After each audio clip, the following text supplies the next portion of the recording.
శ్రీ గురుభ్యో నమః. శ్రీ మహాగణపతి నమః.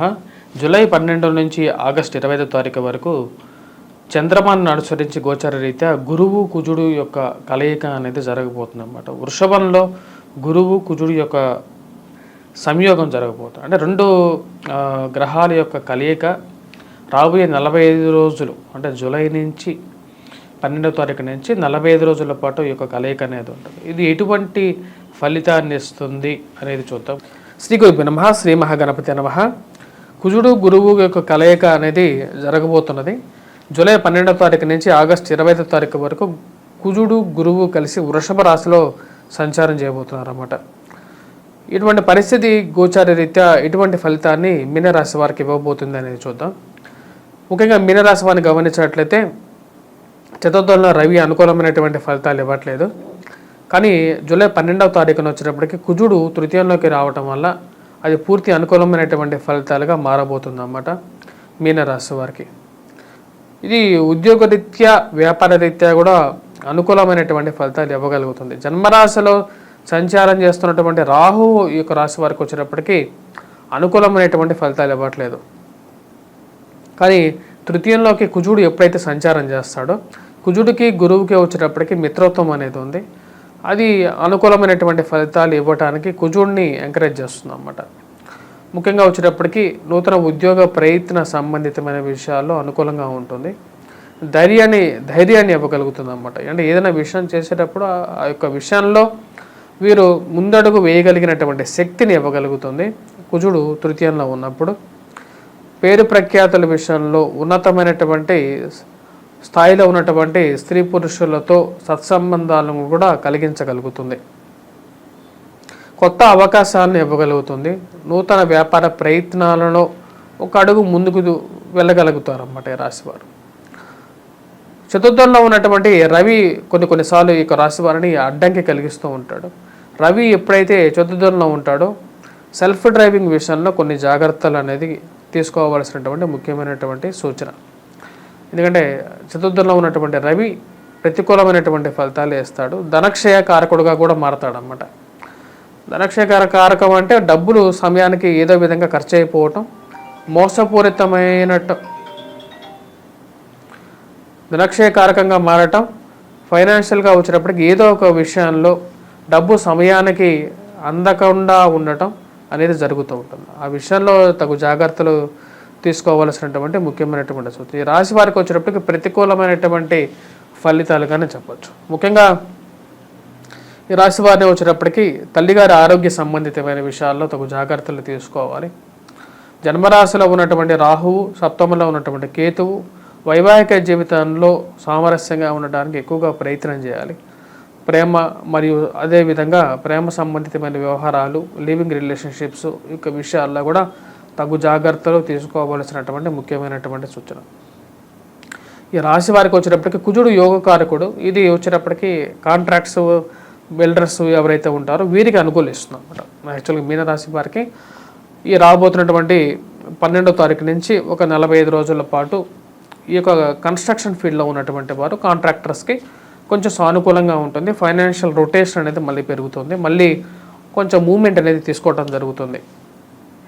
కొన్ని కార్యక్రమాల్లో వీరికి మిత్రత్వం ఏర్పడటం కొంచెం మంచి సానుకూలమైనటువంటి ఫలితాలు ఇవ్వగలుగుతుంది అన్నమాట. ఆ విషయంలో అయితే ఎటువంటి సందేహం లేదు. మరి అదేవిధంగా ఈ రాశి వారికి వచ్చేటప్పటికి రాజస్థానంలోకి రవి యొక్క దృష్టి అనేది కొంచెం అనుకూలమైనటువంటి ఫలితాలు కూడా ఇవ్వగలుగుతుంది. నూతన ఉద్యోగ ప్రయత్నాల్లో సానుకూలమైనటువంటి ఫలితాలు, విద్యార్థులకు వచ్చేటప్పటికి కొద్దిగా ధైర్యంతో వీరు చేసేటువంటి పనుల్లో, విద్యలో కూడా కొంచెం సానుకూలమైనటువంటి నిర్ణయాలుగా ఉంటాయి. సేలనాడు శని ప్రభావ రీత్యా వచ్చేటప్పటికి ఖర్చు అనేది వెంటాడుతూ ఉంటుంది. అది రవి కూడా అనుకూలమైనటువంటి స్థానంలో లేడు కాబట్టి ఆ యొక్క విషయం అయితే క్లియర్గా చెప్పచ్చు. డబ్బు అనేది రావడం, సంపాదించడం అనేది ఒక ఎత్తైతే దాన్ని ఖర్చు పెట్టడం కూడా ఎక్కువగా ఉంటుంది. భూ సంబంధితమైనటువంటి లావాదేవీలు బాగా కలిసి వచ్చే విధంగా ఉంటుంది. కోర్టు సంబంధితమైన విషయాల్లో సానుకూలంగా ఉంటుంది. ఎందుకంటే కుజుడు అనుకూలత్వం అనేది బాగా కలిసి వస్తుంది. కుజుడు తృతీయంలో ఉన్నప్పుడు రాశి వారికి వచ్చేటప్పటికి సానుకూలమైనటువంటి ఫలితాలుగానే చెప్పచ్చు. ముఖ్యంగా ఈ రాశి వారికి వచ్చేటప్పటికి కుజుడు తృతీయంలో ఉన్నప్పుడు ఉద్యోగపరంగా అనుకూలంగా ఉంటుంది. నూతన ఉద్యోగ ప్రయత్న సంబంధితమైన విషయాల్లో కూడా సానుకూలంగా ఉంటుంది. విద్యార్థులు కూడా ఎవరైతే కోర్సెస్ కంప్లీట్ చేసే ఉద్యోగం కోసం వెయిట్ చేస్తున్నారో వారికి కూడా ఉద్యోగ ప్రయత్నాల్లో అనుకూలమైనటువంటి ఫలితాలు అనేది పొందడం అనేది జరుగుతుంది. ముఖ్యంగా ల్యాండ్ రిలేటెడ్ సెటిల్మెంట్స్ అనేది సానుకూలపడే విధంగా ఉంటుంది. ఎన్నో రోజుల నుంచి వెయిట్ చేస్తున్నటువంటి కొన్ని సెటిల్మెంట్కి సెటిల్ చేసుకోవడానికి ఒక సానుకూలంగా నిర్ణయం అనేది పొందగలుగుతారు. కోర్టు సంబంధితమైన విషయాల్లో సెటిల్మెంట్ అనేది జరుగుతుంది అన్నమాట. ఈ 45 రోజులకి అది ఒక బెస్ట్ రిజల్ట్ అన్నమాట. ఇప్పుడు అడ్డంకిగా ఉన్నటువంటి కోర్టు సంబంధితమైన వ్యవహారాలు ఏవైతే ఉంటాయో అవి కొంచెం సాల్వ్ అవటానికి సానుకూలమైనటువంటి నిర్ణయం దిశగా మారటానికి ఒక అనుకూలంగా ఉంటుంది. ఇది మానసిక ఆనందానికి గల కారకంగా ఉంటుంది. పిల్లల యొక్క ఎదుగుదల గురించి ఆలోచన అనేది ఏర్పడుతూ ఉంటుంది. పిల్లలు వారు ఎలా సెటిల్ అవుతారని ఒక ఆలోచనలో ఒక మంచి నిర్ణయం తీసుకోగలుగుతారు. పిల్లల యొక్క పునర్వివాహ ప్రయత్న సంబంధితమైన విషయాల్లో కూడా ముందుకు వెళ్ళాలి, ఒంటరిగా ఉండకూడదు అనే జీవితంలో ఒక నిర్ణయం తీసుకోవడానికి ఒక ముందు ఆలోచన అనేది ఏర్పడుతూ ఉంటుంది. ధైర్యంతోనే జీవితాన్ని జీవించగలుగుతాను, ఎలాగైనా సరే ముందుకు వెళ్ళగలుగుతాను ఒక ఆలోచన, ధైర్యాన్ని ఆ యొక్క కుజుడు ఇవ్వగలుగుతాడు.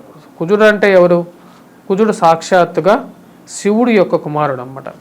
అంటే శివుడి యొక్క శ్వేత రంధ్రం అంటే వచ్చేటప్పటికి తన యొక్క చెమ్మట నుంచి ఉద్భవించిన వాడే ఈ యొక్క కుజుడు అన్నమాట.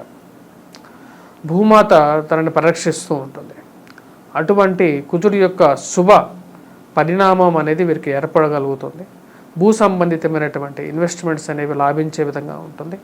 ఎప్పుడో కొన్నటువంటి భూమి మళ్ళీ తిరిగి ఎంతో కొంత రేటు పెరిగిందని చెప్పి తెలిసినటువంటి కొంచెం ఆనందం ఏర్పడగలుగుతుంది. సంఘంలో గౌరవం పొందినటువంటి రాజకీయ నాయకులతో ఒక సయోధ్య అనేది ఏర్పడగలుగుతుంది. ఇది ఒక పాజిటివ్ రెస్పాన్స్గా చెప్పచ్చు. వీటిలో మీకు కొంచెం మీరు అనుకున్నటువంటి వారు గెలిచారు, అనుకున్నటువంటి వారు ఎలక్షన్స్లో ఒక పాజిటివ్ రెస్పాన్స్ తీసుకురాగలిగారు నాకు తెలుసు.